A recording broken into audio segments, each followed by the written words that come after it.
기독교 윤리 실천 운동이라는 단체가 지난 2008년부터 한국교회 사회적 신뢰도 여론조사를 실시해 왔었습니다.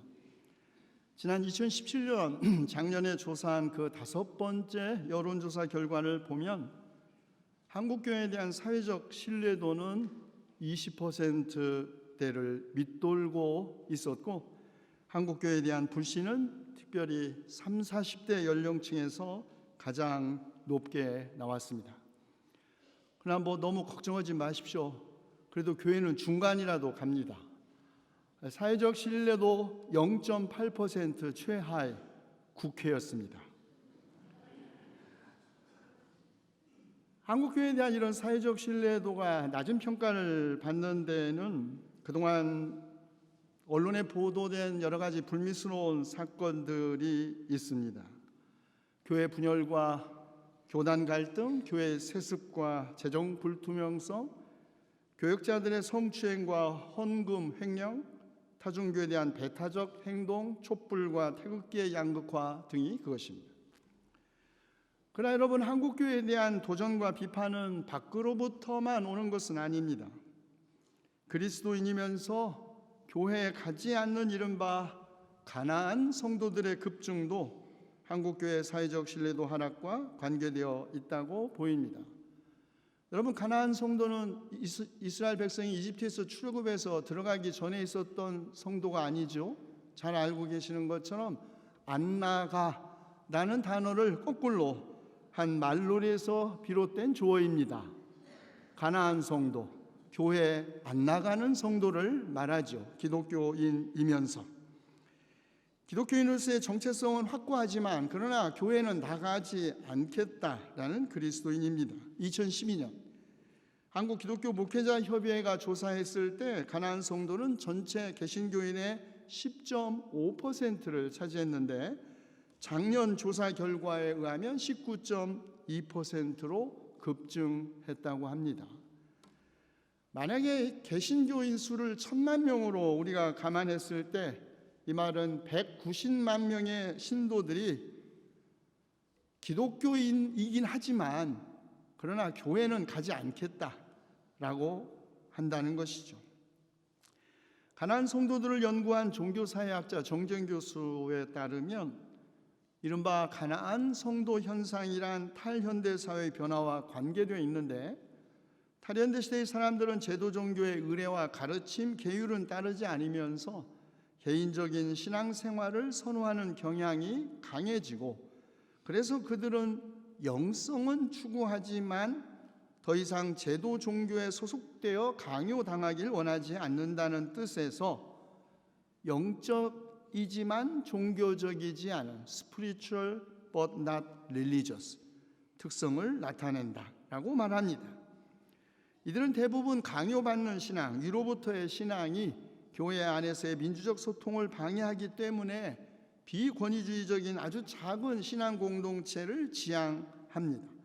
이러한 개인주의화 신앙의 사사화 경향은 보이지 않는 교회로서의 특성을 강조하게 되고, 아우구스티누스의 입장이죠. 따라서 이른바 보이는 교회, 제도권 교회, 기성교회를 부정하는 경향을 부추겨 교회에 나가지 않는 기독교인들을 양산해내는 결과를 가져오게 되었다는 것입니다. 또 다른 미래학자 2020-2040 한국교회 미래지도라는 책을 쓴 최윤식 박사는 만약에 현재 상태로 한국교회가 간다면, 다시 말해 인구 절벽, 저출산, 드높은 고령화, 그리고 재정 위기, 경제난 등으로 교회가 재정 위기에 처하게 되고, 또 기술과학의 발전과 신앙의 개인화가 교회의 위기를 가속화한다면 20년 후 한국교회 교인 수는 400만 명 안팎으로 줄어들 것이라고 전망합니다. 그래서 교회마다 청소년 세대를 위한 수많은 선교 프로그램들을 제공하면서 교회 양적 성장을 도모하고 있지요. 그런데 최윤식 박사는 한국교회 위기 극복을 위한 초점을 성장에 두지 말라고 당부합니다. 오히려 교회 성장이 아니라 하나님께서 가치 있게 여기시는 변화를 시도하라고 합니다. 하나님께서 가치 있게 여기시는 변화, 그것은 먼저 그리스도인 한 사람 한 사람에 대한 목회적 관심과 우리 시대의 도전에 신앙적으로 응전하는 비전이고, 이 비전은 복음의 본질 곧 십자가의 복음을 회복하는 데서 시작된다는 것입니다. 그런데 여러분, 과연 교회는 스스로를 변화시킬 수 있을까요? 이것이 언제나 문제입니다. 제가 보기에 세상의 수많은 조직들 가운데 어쩌면 학교와 교회가 세상 변화 속도에 못 미치는 것은 물론, 변화의 파도에 밀려가다가 도저히 어쩔 수 없는 상황이 와서 자멸하게 될 때에도 상황 파악조차 못하는 조직이 아닌가 싶습니다. 그래서 그랬을까요? 최윤식 박사는 교회가 변화해야 하는데, 죽음의 고통이 따를지라도 교회는 변화해야 하고, 변화에 따르는 희생과 비용을 감수할 각오로 선제적 개혁을 해야 한다고 말합니다. 세상 변화 속도에 맞추어 변화도 모자라 선제적으로 스스로를 변화할 수 있는 능력이 과연 교회 안에 있을까? 우리 경동교회는 어떨까요? 향후 20년 후 우리 경동교회의 모습을 상상해 보는 건 그렇게 어려운 일이 아닙니다. 빅데이터까지 동원할 필요도 없습니다. 최윤식 박사의 말대로 변화에 따르는 희생과 비용을 감수할 각오로 선제적 개혁을 하지 않으면 어쩌면 우리도 근근히 축소지향적으로 명맥을 유지할지는 모르지만, 우리 전통에 걸맞게, 우리의 희망과 기대에 걸맞게 우리 교회가 한국교회의 희망이 될지는 아무도 장담할 수 없습니다. 그러나 한국교회가 사실 마이너스 성장으로 돌입한 지는 아주 오래전 일입니다. 지역교회는 지역교회대로, 교단은 교단대로 나름대로 상황을 분석하고 대안을 모색하고 있긴 하지만, 그것이 유감스럽게도 단지 살아남기 위한 몸부림에 그칠 뿐 답이 보이지 않습니다. 그렇다면 오늘의 한국교회의 위기 어떻게 극복할 수 있을까요? 오늘 우리는 오늘의 이 말씀 가운데서 그 답을 찾아보려고 합니다. 예수님의 부활 후 일어난 가장 큰 사건은 교회가 유대와 갈릴리아와 사마리아 온 지역에 걸쳐서 평화를 누리면서 튼튼히 서갔고, 주님을 두려워하는 마음과 성령의 위로로 정진해서 그 수가 점점 늘어갔다는 것입니다. 사도행전 이야기, 2000년 전 초대교회 부흥 이야기이면서 동시에 언제나 교회 부흥의 모델이 되었습니다. 동시에 가장 이상적인 교회 모델로서 교회가 위기에 처할 때마다 되돌아봐야 할 역사적 패러다임으로 작용했죠. 그래서 우리는 오늘의 말씀에서 시대와 세대의 차이를 넘어 변함이 없는, 아니 변해서는 안 되는 교회의 본질이 무엇인지를 묻고자 하는 것입니다. 부활하신 예수님을 처음 만난 제자들, 사도들은 예수님에게 이렇게 묻습니다. 주님께서 이스라엘에게 나라를 되찾아 주실 때가 바로 지금입니까? 제자들은 로마 제국의 식민 지배를 받는 이스라엘의 해방과 독립을 의미했을지 모릅니다.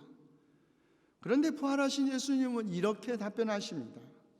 성령이 너희에게 내리시면 너희는 능력을 받고 예루살렘과 온 유대와 사마리아에서 그리고 마침내 땅끝에까지 이르러 내 증인이 될 것이다. 이로써 분명해졌습니다. 부활하신 그리스도는 이스라엘 민족의 해방과 독립이 아니라 새로운 이스라엘, 유대인만이 아니라 이방인들로도 구성된 새로운 하나님의 백성 공동체를 세우시려고 한다는 것입니다. 그리고 이 일을 위해서 부활하신 그리스도는 제자들에게 성령을 주셨습니다. 성령은 제자들에게 능력을 주셨죠. 방언의 능력, 예언을 하고 환상을 보고 꿈을 꾸는 능력, 공동생활을 통해 모든 사람들에게서 호감을 사는 능력, 제자들에게는 많은 표징과 놀라운 일들이 일어나게 했습니다. 특히 병든 사람들을 고치고 악한 귀신에게 시달리는 사람들을 치유하는 능력을 그의 모든 제자들에게 주신 것입니다. 그러나 여러분, 병자를 고치고 귀신을 쫓아내는 일은 예수님이나 제자들에게만 제한된 능력이 아니었습니다. 예수님 당대에도 악한 귀신의 두목인 바알세불도 악한 영을 쫓아낼 수 있었고, 요세푸스의 유대 전쟁사나 로마의 역사서를 보면 수많은 사람들이 귀신을 쫓아내고 기적을 행했습니다. 자칭 그리스도라고 하면서 기적을 행한 수많은 거짓 예언자들도 있었습니다. 기적으로 많은 추종자들을 거느렸고, 사도들의 기적을 보고 놀란 나머지 그 능력을 돈으로 살 수 있을까 하여 돈을 지불하고 성령의 능력을 사려고 했던 마술사 시몬의 이야기도 사도행전에 내려오고 있습니다. 어찌 옛날 뿐이겠습니까? 지금도 수많은 이적과 기적, 종교 지도자의 우상화와 교회의 급성장의 도구로 활용했던 단체도 있었고 지금도 있습니다. 그러나 제자들은 성령과 함께 그들을 통하여 일어나는 모든 놀라운 일들과 기적을 하나님의 선물로 이해했고, 성령은 오직 회개하고 예수 그리스도의 이름으로 세례를 받고 죄 용서를 받는 이들에게 선물로 주어진다고 증언했습니다. 여러분, 선물은 되돌려 받을 대가에 대한 기대 없이 베푸는 것입니다. 그러므로 제자들에게 성령을 통하여 부여된 표징과 기적은 선물로서 주시는 분의 뜻에 달린 것이지 받는 사람들의 자격이나 능력에 달려있는 것이 아닙니다. 예수 그리스도께서 병자들을 고치시고 악한 귀신들을 축출하신 이적, 그리고 제자들에게 그 성령을 통하여 그런 능력을 주신 것이 표징이라면, 그 기적이 가리키는 표징은 과연 무엇을 나타내는 표징일까요? 예수님이 행하신 그 모든 이적은 언제나 하나님 나라의 표징이었듯이 성령을 통하여 제자들에게 일어난 이적 역시 하나님 나라의 표징입니다. 병과 악한 영의 지배를 받는 현재의 낡은 세계를 끝내고 새로운 세계, 곧 평화와 정의와 사랑으로 충만한 하나님 나라가 시작되는 표징입니다. 성장은 변화입니다. 모든 기적은 그 기적 자체가 아니라 기적이 가리키는 표징과 직결되어 있습니다. 그러나 물론 성령을 통하여 일어나는 치유와 악한 영의 축출은 언제나 개인적인 사건입니다. 성령 체험은 개인적인 사건이기는 하지만 결코 사적인 사건이 아닙니다. 예수님의 치유 이적은 개인에 대한, 개인을 위한 행위인 것은 분명하지만 언제나 병의 사회적 관련성을 고려한 하나님 나라와 전체적으로 관계되어 있었습니다. 예수님의 치유와 악령 축출은 하나님 나라 선포와 확고하게 밀착되어 있었던 것입니다. 성령을 통한 모든 이적이 하나님 나라의 임재에 대한 표징이라면 이적은 언제나 공동체적인 사건이기도 합니다. 최초의 교회는 예루살렘에서 오순절 성령 체험을 한 제자들과 신도들과 함께 시작되었죠. 이들은 자신을 하나님의 에클레시아라고 불렀습니다. 원래 헬라어로 에클레시아라는 단어는 공개적인 모임 혹은 정치적 공동체의 민중 집회를 의미했습니다. 그런데 구약성서를 헬라어로 번역한 70인역에서 약속의 백성인 이스라엘이 하나님 앞에 모이는 카할, 그것을 에클레시아로 번역했는데 우리말 새번역은 주님의 총회로 번역했습니다. 고대 유대교에서 그래서 에클레시아는 모든 거룩하지 못한 것과 깨끗하지 못한 것에서 따로 구별되는 참 하나님의 백성을 의미하는 것이었습니다. 초대교회는 자신을 하나님의 에클레시아로 자칭하면서 하나님의 선택을 받은 참 이스라엘 하나님의 백성이라는 강한 자의식을 가지고 있었던 것이죠. 교회, 에클레시아라는 말과 밀접한 관계가 있는 또 다른 개념은 성도입니다. 초대 그리스도인들이 자신을 성도로 자처한 것은 다니엘서 7장에 나오는 다니엘의 꿈과 천사의 해몽과 관련된 이야기에서 전례를 찾은 것인데, 여기서 성도는 가장 높으신 분의 나라를 얻을 것이며 영원히 그것을 누릴 것이라는 종말론적 약속을 받은 하나님의 백성을 의미합니다. 초대 그리스도 교회가 교회를 참 이스라엘, 에클레시아로, 그리고 자기 자신을 성도, 종말의 하나님 백성으로 표현한 두 개념은 초대교회 그리스도인들의 비범한 자의식을 보여줍니다. 우리는 흔히 종말 그러면 지구에 대한 파국적 심판과 세계의 끝장, 혹은 개인적 죽음 이후의 세계를 의미하는 것으로 생각합니다. 그러나 종말은, 성서가 말하는 종말은 그것이 아닙니다. 기적과 하나님 나라의 표징으로서의 종말은 하나님 나라의 임재와 함께 병과 악한 영이 지배하는 옛 세계가 끝나고 새로운 세계가 시작된다는 것을 의미합니다. 그러므로 종말은 우리가 성령이 임하여 우리가 새 사람이 되는 매 순간순간이 우리에게는 종말인 것입니다. 역사의 끝, 지구의 파멸이 아니라 성령으로 거듭나 새 사람이 되는 매 순간, 그 순간은 우리에게 종말인 것입니다. 그리고 그리스도인은 바로 이 두 세계, 두 시대 사이에서 악한 영이 지배하는 세계는 끝났고 하나님께서 통치하시는 새로운 나라가 시작되었다는 복음을, 성령을 받아 선포한 것입니다. 복음에 근거하여 살고 있는 그리스도인 공동체 안에서는 언제나 기적과 기적의 능력이 표징으로 돌출한다는 것은 사도 바울에게도 지극히 당연한 일이었습니다. 사도 바울은 고린도에 보낸 첫째 편지에서 이런 말을 했지요. 은사는 여러 가지지만 그것을 주시는 분은 같은 성령이십니다. 각 사람에게 성령을 나타내 주시는 것은 공동 이익을 위한 것입니다. 어떤 사람에게는 같은 성령을 통하여 지혜의 말씀을, 어떤 사람에게는 같은 성령을 따라 지식의 말씀을 주십니다. 어떤 사람에게는 같은 성령으로 믿음을 주시고 어떤 사람에게는 같은 성령으로 병 고치는 은사를, 어떤 사람에게는 같은 성령으로 기적을 행하는 능력을, 어떤 사람에게는 같은 성령으로 예언하는 은사를 주시고 어떤 사람에게는 영을 분별하는 은사를 주십니다.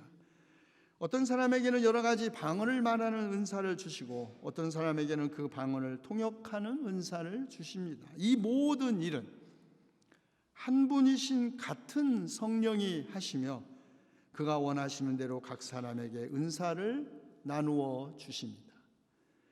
그러므로 교회 안에서 이적과 표징이 일어나지 않는 교회가 문제이지,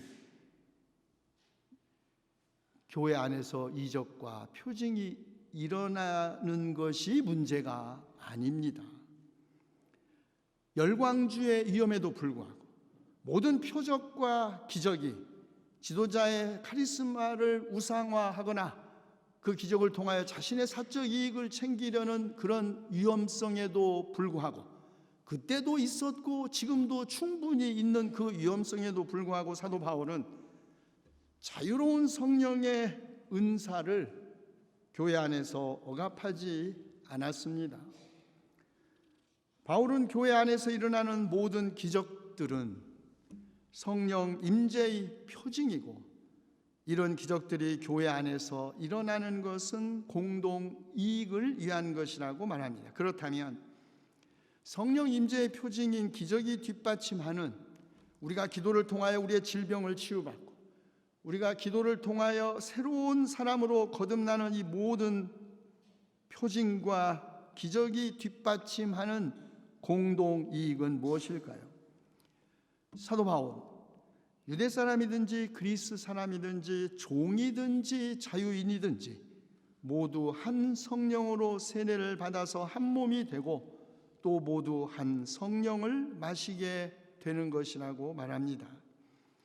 한 성령으로 세례를 받고 한 몸이 되어 한 성령을 마신 초대 그리스도인들은 주님을 두려워하는 마음과 성령의 위로로 정진하여 인간을 차별하는 모든 사회적 장벽들을 지향하고 병을 치유하고 악한 영을 쫓아내며 복음을 선포함으로써 교회를 튼튼하게 성장시킬 수 있었습니다. 그렇다면 우리가 성령을 받았다는 것을 우리는 어떻게 알 수 있을까요? 요한에 의하면 우리가 서로 사랑하는 데서 알 수 있습니다. 성령은 그리스도께서 우리 안에 계시다는 것을 알게 하시어 하나님의 아들 예수 그리스도의 이름을 믿고 그리스도께서 명하신 대로 서로 사랑하게 하는 분입니다.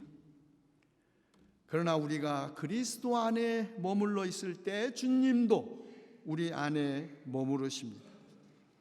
요한은 포도나무 비유를 통해 주님은 포도나무요 그리스도인은 가지라고 했습니다. 가지가 포도나무에 붙어 있지 않으면 스스로 열매를 맺을 수 없는 것과 같이 너희도 내 안에 머물러 있지 아니하면 열매를 맺을 수 없다. 나는 포도나무요 너희는 가지다. 사람이 내 안에 머물러 있고 내가 그 안에 머물러 있으면 그는 많은 열매를 맺는다. 너희가 내 안에 머물러 있고 내 말이 너희 안에 머물러 있으면 너희가 무엇을 구하든지 다 그대로 이루어질 것이다. 너희가 열매를 많이 맺어서 내 제자가 되면 이것으로 내 아버지께서 영광을 받으실 것이다.